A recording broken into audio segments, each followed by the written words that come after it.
students, today we will discuss our topic of poverty as a challenge का next poverty as seen by social scientists। जैसा कि बता चुके हैं social scientist means जो लोग समाज के बारे में अध्ययन करते हैं तो वो poverty को कैसे देखते हैं।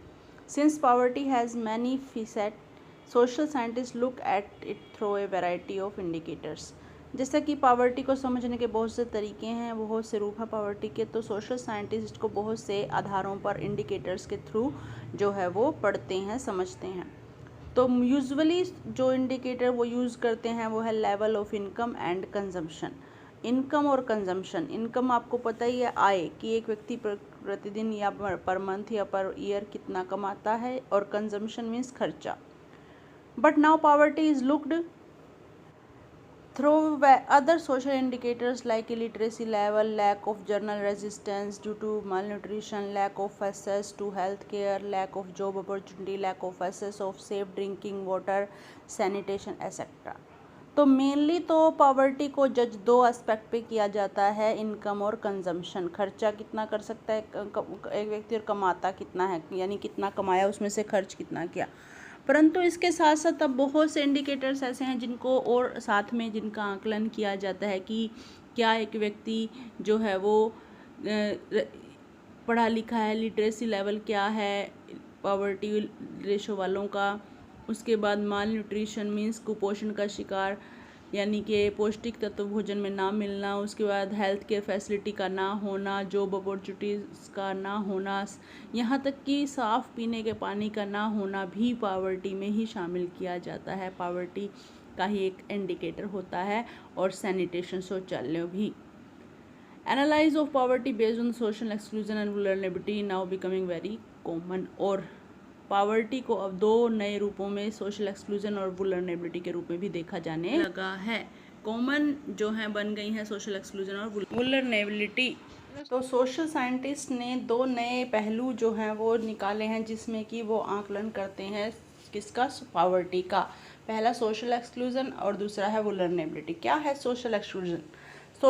सोशल एक्सक्लूजन को बेटा हिंदी में कहते हैं सामाजिक बहिष्कार। For analysis of poverty, social exclusion is very useful. As per this concept, poverty must be seen as in terms of the poor living only in poor surrounding with other poor people. ये है last line की।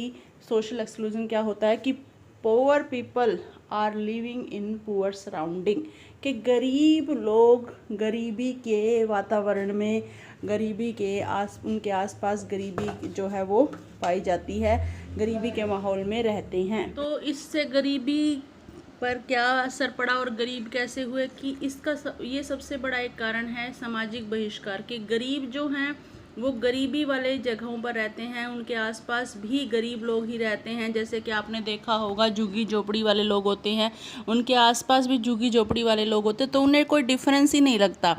They do not find any difference between them and other, क्योंकि उनको लगता है कि life ऐसी ही होती है, ज़िंदगी ऐसी ही होती है, लोग ऐसे ही होते हैं, और उनके मन में आसपास गरीबी देखकर आगे बढ़ने की, अपनी जो है गरीबी को दूर करने की, अपने हालात सुधारने की कोई इच्छा उत्पन्न नहीं होती।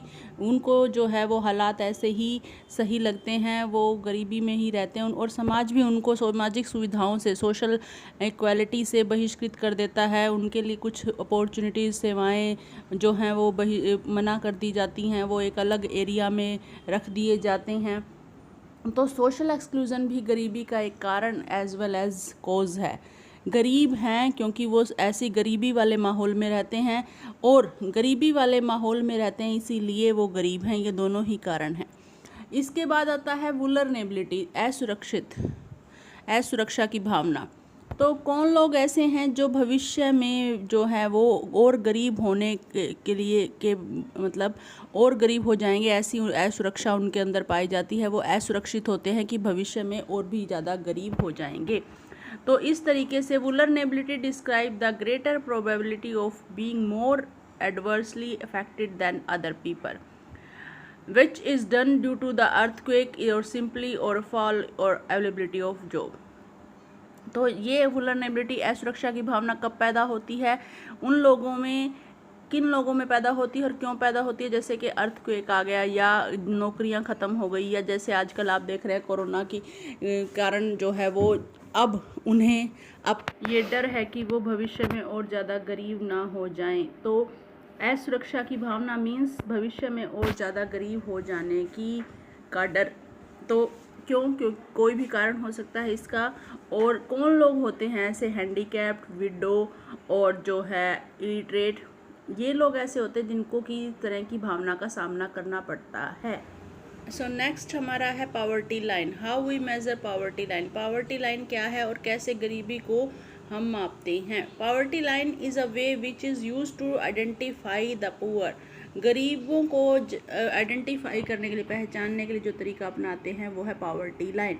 It is a method use to measure poverty. इसे पावर्टी को मापने के लिए ये वो तरीका है जिसके पावर्टी को मापने के लिए प्रयोग किया जाता है।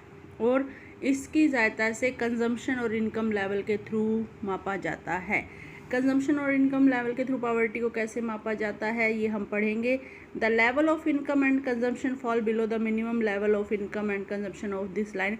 और एक लाइन फिक्स कर दी जाती है कि जो व्यक्ति पर मंथ इतने रुपए नहीं कमाते वो गरीब हैं, और जो पर मंथ इतने रुपए कमा लेते हैं वो अमीर हैं। तो इस तरीके से कंजम्पशन लाइन, इनकम और कंजम्पशन लाइन फिक्स कर दी जाती है कि इतने कमाते हैं और इतना पर मंथ और इतना खर्च करते हैं तो वो गरीब नहीं हैं, और वो अगर उतना नहीं कमा पाते, इतना खर्च नहीं कर पाते तो वो गरीब हैं। तो this is called poverty line, that is a way to calculate or measure the poverty through the income and consumption level. See how this poverty line estimated on income and calorie basis.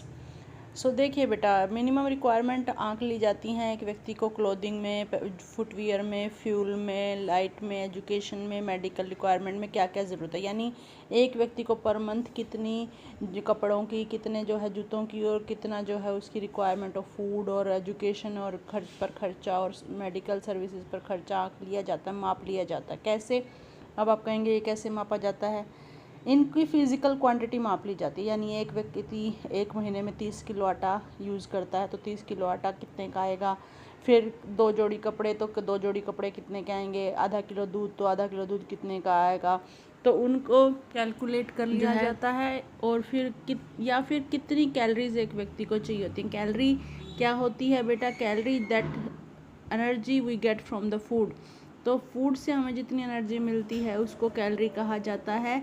और India में 2400 calorie पर person को, एक व्यक्ति को एक दिन में रूरल एरिया में, और 2100 कैलोरी पर पर्सन अर्बन एरिया में। यानी शहरों में एक व्यक्ति को प्रतिदिन 2100 कैलोरी चाहिए और गांव में 2400।